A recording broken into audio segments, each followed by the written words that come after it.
It's so easy to link. The Libertarian Party web pages ought to be linked to all these other freedom groups that are out there. You may not agree with everything everybody says on those web pages. Say a little disclaimer, but you say, here's resources. Go here, go there, read these, read that, etc. Get people stimulated so that they begin to look at, when they type in Libertarian Party and it comes up on their browser, and they know that that web page is going to be able to direct them someplace to find out what they're interested in, no matter how obscure it is. It's so easy to do. This is not a situation where we have to go out and print books, for goodness sake. All we have to do is put links in. Everybody else is doing the work for us. That's amazing to me. Also, all these white papers that are produced over time by the Libertarian Party, and there's lots of them, and candidate talking points. When I ran in 1994 for governor, I was thrilled that there was a document that had talking points on dozens and dozens of issues. It was well researched and had lots of citations or whatever. I practically memorized that thing, and it was a great help. I don't know that our candidates now have that kind of help. Well, it should be easy to do. Instead of mailing things out, put it all on the website. There's no reason to have any of this stuff held closely. It makes no sense. It's almost as if somebody has decided, I don't know who that would be, but somebody has decided, let's hide things from people. Let's not educate people. They're like, we're not in the education business at all, which is false, and therefore we want people to remain ignorant as to what we're about. We just want to put the brand out there, and here's your some local affiliates, and welcome to the contentless webpage. Send your check. And send the check. That's right. You can click here to send your money. That they've got down. But it should be a feast. It should be a liberty feast at the LP website. And right now, people are starving if they go there. Fourth, we have to understand that we cannot gain ground politically by imitating the techniques and the tactics of the old parties. What works for state-protected duopoly will not work for political insurgency. And make no mistake about it, that's what we're involved in, is a political insurgency. The deck is stacked against us in terms of the political structure that exists now. Ballot access problems, dollar problems, we don't have lobbyists, we don't have goodies to give away, etc. Therefore, we have to explore new and different methods and tactics and take advantage of the new media, take advantage of the internet. We have to experiment, discarding things that don't work and adopt the ones that do work. But we got to get out there and start doing it, as opposed to just sitting back waiting for people to change their registrations because they have an epiphany based on nothing. Fifth, we have to craft a message to appeal both to the left and the right, as those terms are traditionally used, lest we be perceived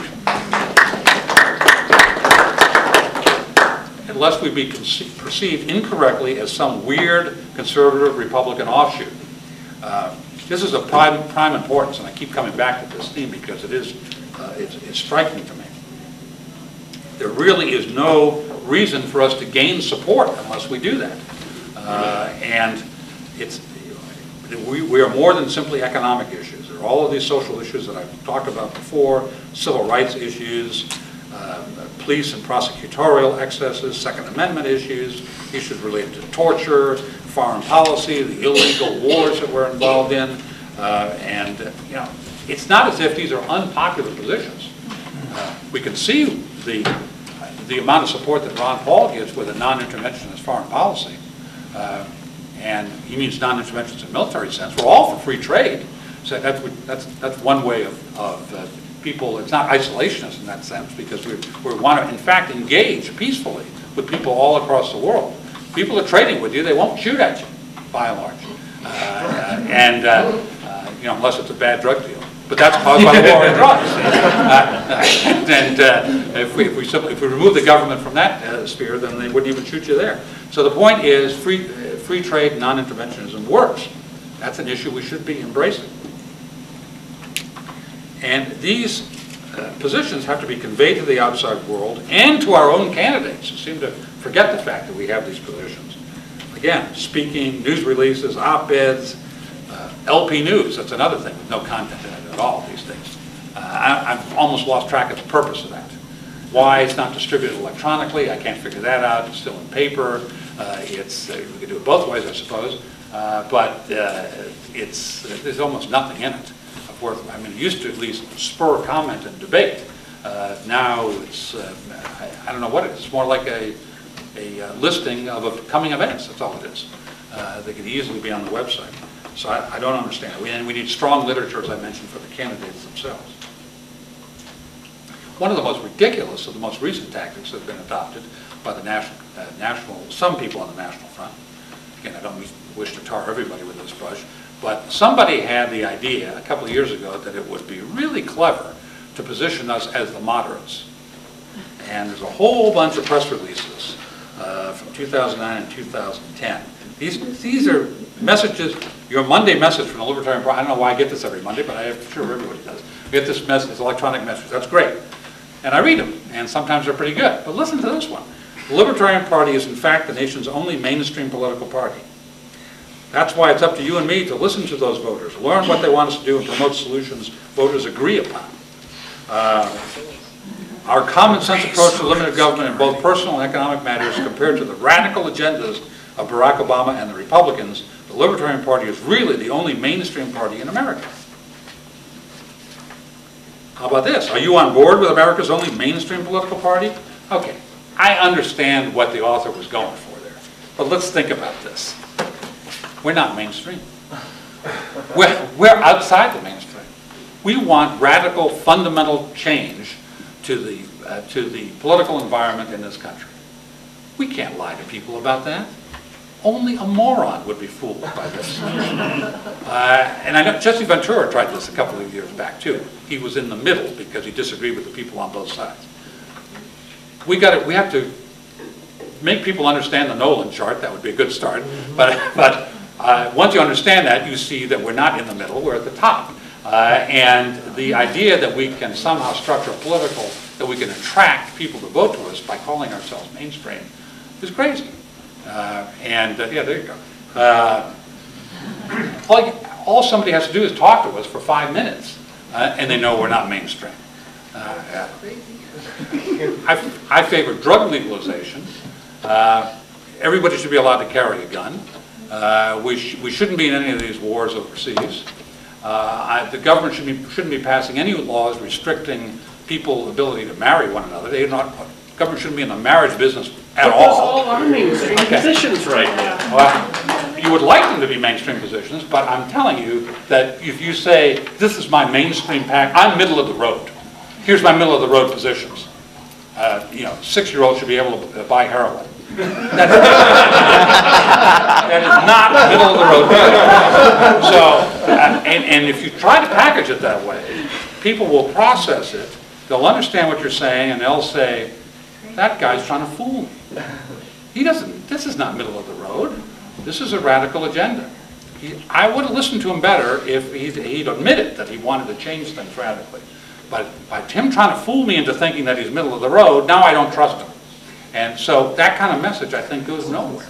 And imagine the kind of converts you would have if you actually converted people that way. I'm here at this Libertarian Party meeting because I'm a real middle of the roader.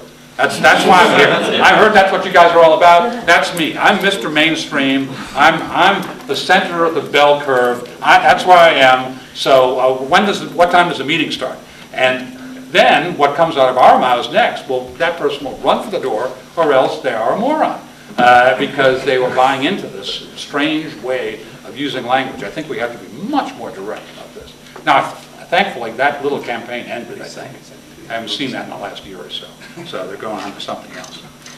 Lastly, we can't be seduced. This is not last, but it's getting close to last. We can't be seduced by candidates who are libertarian only on selected issues or who promise success based because of their claimed celebrity. This is almost always an exercise in wishful thinking. Clint Eastwood is not going to be our candidate this year. I hate to tell you that. He's not available. Drew Carey. Drew Carey's not going to do it either. And if they did, you would be surprised at how little that would be helpful, actually. Drew Carey's a nice guy, I don't mean that. But they'd say, that's the candidate, that's the comedian party.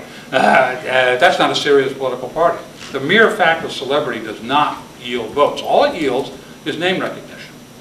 And we tend to project on this. When somebody with a little bit of celebrity shows up, we think, well, that can be parlayed into even greater celebrity, and all of a sudden, you know, we're winning American Idol. Well, it doesn't work that way. Bob Barr was a former congressman.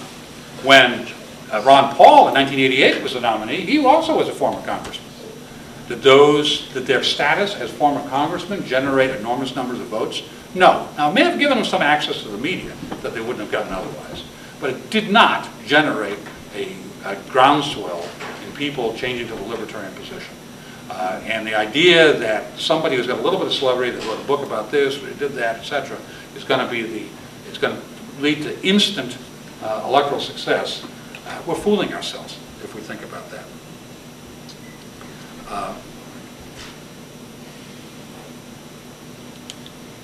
Nominating people like that it almost is an inevitable ideological disaster. Bob Barr's he's the poster boy for this because his most recent nominee, but his entire campaign was based on his campaign song should have been that old Connie Francis, I always forget this, I'm sorry, remember that song? I'm sorry, I'm so sorry. That should have been his campaign song because he spent the whole campaign disavowing positions that he had taken previously on the drug war, the Defense of Marriage Act, the Patriot Act, etc. It was, I'm sorry, I'm sorry, I'm sorry. Whoops, I didn't know what I was doing. I wouldn't do that today. I must have been crazy. Well, people can change. People can have epiphanies. People can change. And we ought to always keep that in mind because virtually anybody who comes to us from one of the other parties is probably shifting on some position, maybe a significant position. But when your whole campaign is based on this melange of I'm reversing myself on something I just did 2 years ago, the media picks up on that instantly. You know, you may not think much of the media, but when Bob Barr got into interviews, he was hit with this continuously by interviewers because he had changed his position so frequently. It's not respected by voters. And we don't have the luxury that the Republicans and Democrats do. We can't afford to send mixed messages to the electorate because our medium, the candidate, is seen as our message, even more so than the Republicans and Democrats. People are used to seeing a whole bunch of Republicans and Democrats running for the nomination, get a lot of publicity, they winnow themselves out, somebody who's flawed becomes the candidate, they win, they lose, they're replaced 4 years later by somebody else. These are non-ideological parties, essentially.